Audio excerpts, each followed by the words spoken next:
आयोजित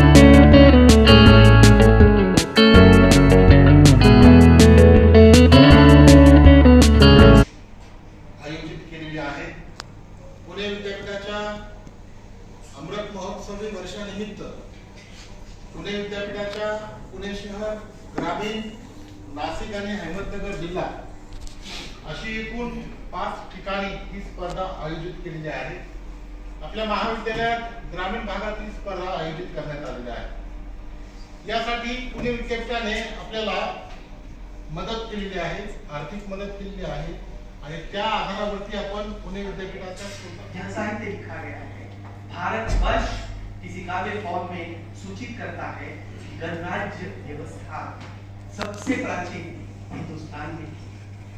आप जानते हैं यहूदी और हिंदू धर्म, यहूदी से इस्लाम और ईसाई निकले और हिंदू धर्म और हिंदू से जैन, बौद्ध और तमाम अलग अलग सारे मत प्रवाह निकले।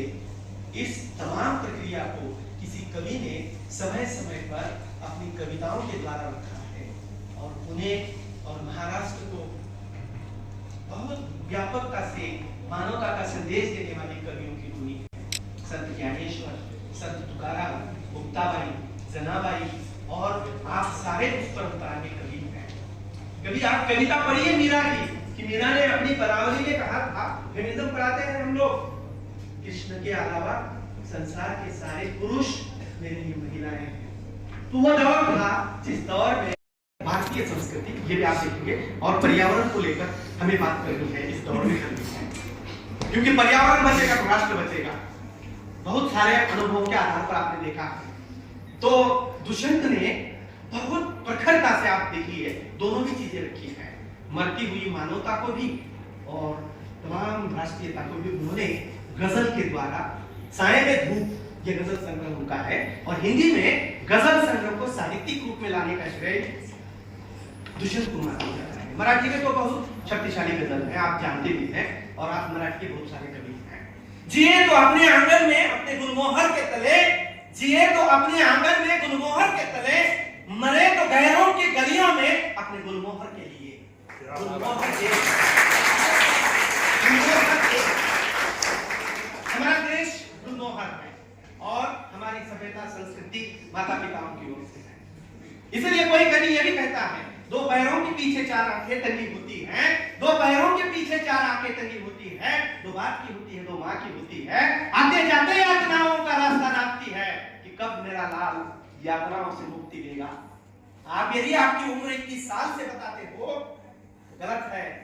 माता पिता के आंगन में 21 साल से फलता फूलता सपना है, साकार हुए तो बहुत आनंद होगा और साकार नहीं हुआ तो 4 पैर टूट जाएंगे। ये भी बयान करने वाली कविता है, होश पर लाने वाली कविता है। इसीलिए कविता बहुत प्यार से समझाती है और प्रेम के द्वारा ही चीजें सुधारी जा सकती है। इसलिए आप प्रस्तुत हो जाइए। मुझे पता है कि आप लड़खड़ाएंगे, आप गिर पड़ेंगे, फिर उठ खड़े होंगे, क्योंकि कोशिश करने वाले ही जीतते हैं। किसी कवि ने बहुत अच्छी बात कही है, आप खेल के मैदान में जाइए, आप कविता के मैदान में आइए, आप और किसी मैदान में जाइए, पर गिरने से यदि आप डरते हैं तो उठ खड़े नहीं हो सकते हैं। इसलिए उन सारे नए कवियों के लिए गिरना भी अच्छा होता है, औकात का पता चल जाता है। गिरना भी अच्छा होता है, औकात का पता चल जाता है। बन जाते हैं हाथ उठाने को, अपनों का पता चल जाता है। गुस्सा आता है वे लोग सच्चे होते हैं, जिन्हें गुस्सा आता है वे लोग सच्चे होते हैं। मैंने अक्सर झूठों को मुस्कुराते हुए देखा है। सीख रहा हूं अब मैं भी किताबों को लिखने का हुनर, सीख रहा हूं अब मैं भी किताबों को लिखने का हुनर। सुना है किताबों से ज्यादा चेहरे पे लिखा होता है।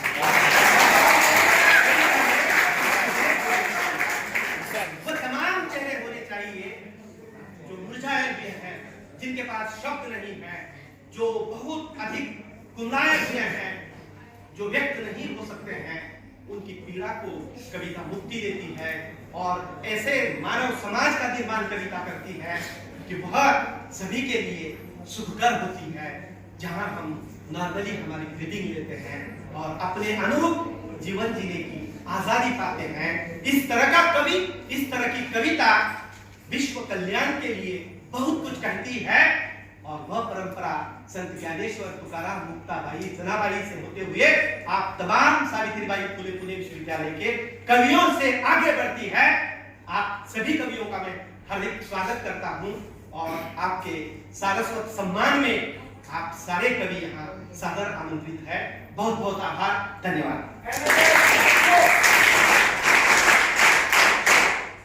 धन्यवाद आदरणीय डॉक्टर सदानंद कवी मनाचे, साहित्यिक मनाचे मी आणि सर ते माझे मराठवाडा विद्यापीठातले मार्गदर्शक गुरु आहे, सिनियर आहे आणि पुणे विद्यापीठाला इतका उत्साही, जोशीला आणि जबरदस्त पोटेन्शियल असलेले संचालक राष्ट्रीय सेवा योजनेला मिळाल्यापासून राष्ट्रीय सेवा योजनेतील विद्यार्थी आणि एकूण बाज पूर्णपणे बदलून गेलेला आहे। सरांनी विद्यार्थ्यांना मार्गदर्शन केल्याबद्दल मी एस.एम. जोशी महाविद्यालयाच्या वतीनं, राष्ट्रीय सेवा योजनेच्या वतीनं वैष्णव शिवाजी पाटील जिजामाता महाविद्यालय सराठी या महाविद्यालयाची विद्यार्थिनी आपल्या समोर माझी कविता सादर करत आहे। माझ्या कवितेचे नाव आहे निसर्ग। निसर्गाची किमया असणारी, निसर्गाची किमया असणारी सर्व सजीवांना सदैव तारे, सर्व सजीवांना सदैव तारे।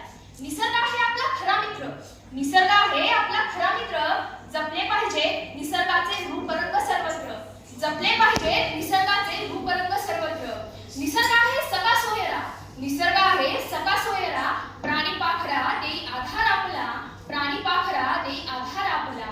निसर्गाचे रंगच न्यारे, निसर्गाचे रंग आणि त्याची स्पर्धा होती आणि त्याच्यामुळं राहून गेलेला जो प्रेमाचा विषय आहे तो त्या विषयाकडे मी तुम्हाला घेऊन जातोय। कवितेचं नाव आहे फुलपाखरू। त्याच्या अगोदर कविता सादर करण्याअगोदर दोन ओळी सादर करतो आणि कवितेला सुरुवात करतो। 2 दिवसाचं आयुष्य घेऊन येत असतात फुलं, 2 दिवसाचं आयुष्य घेऊन येत असतात फुलं। एक अंगण सजवण्यासाठी, एक अंगण बहरवण्यासाठी। 2 दिवसाचं आयुष्य घेऊन येत असतात फुलं, एक अंगण बहरवण्यासाठी, एक अंगण सजवण्यासाठी। असंच एक पाखरू मरत असतं फुलावर, असंच एक पाखरू मरत असतं फुलावर आणि फुल सुद्धा प्रेम करत असतं पाखरावर। तर ऐकूया फुलपाखरू आणि फुलाची प्रेम कहाणी। कवी बालाजी सूर्यवंशी यांची कविता आहे। एक पाखरू फुलावर ते फूल पाखरावर, एक पाखरू फुलावर ते फूल पाखरावर। करतात प्रेम दोघे जीव टाकूनी जीवावर, जीव टाकूनी जीवावर। एक पाखरू फुलावर ते फूल पाखरावर, करतात प्रेम दोघे जीव टाकूनी जीवावर, जीव टाकूनी जीवावर। तिरताना पाखराला फुलताना कळी दिसली, तिरताना पाखराला फुलताना कळी दिसली। फुलणाऱ्या त्या कळीवर मग गीत त्याची बसली, फुलणाऱ्या त्या कळीवर मग गीत त्याची बसली। मन गुंतले रूपावर, मन दाहले नावर, मन गुंतले रूपावर, मन दाहले नावर। करतात प्रेम दोघे जीव टाकूनी जीवावर, जीव टाकूनी जीवावर। आणि भल्या सकाळी त्या पाखरास कळले, आणि भल्या सकाळी त्या पाखरास कळले।